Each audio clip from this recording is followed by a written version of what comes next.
Hi there, I'm Dr. Linda Papadopoulos. As a psychologist, a big part of my job involves helping people deal with their emotions and their thoughts about things, because ultimately the way we feel affects the way that we think, the way that we think affects the way that we feel, and both things affect the way that we perceive the world. So if we have sort of dysfunctional thinking around things or think through our feelings, many times we act in a way so as to kind of get in our own way, not be able to progress. And I think this is particularly relevant when it comes to math. When we think about numeracy, I think one of the themes that often comes up is the sense of inadequacy that many people feel.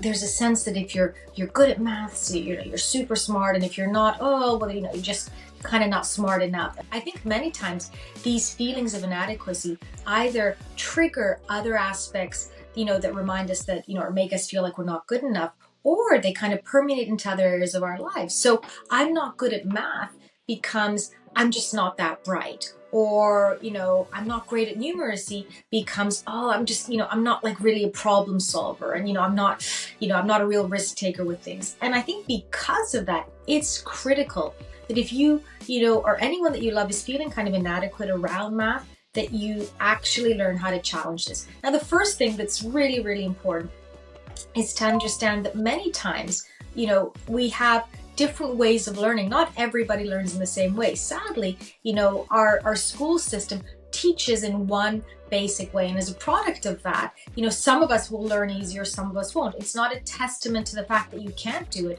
Oftentimes it's a testament to the way things are being learned. The second thing that I would say is that you need to be careful not to turn something that, you're having a problem with into a personality trait. It's a big difference to kind of say, math's not my favorite subject. I find it tricky. And, I'm just not good enough to do it. I'm just like really not that bright.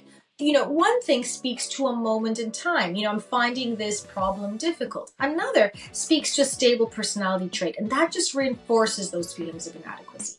And then the third thing that I would say, if anyone out there is feeling, this sense of I'm not good enough, is to absolutely challenge that idea. And the way that that's done is to face your fears. The only way that confidence increases is doing those things that we never thought we could do. So whether it's starting small or having, a different way of learning, maybe finding numeracy in places that, other places that you find interesting in, so it may be a game that you play or a sport that you play.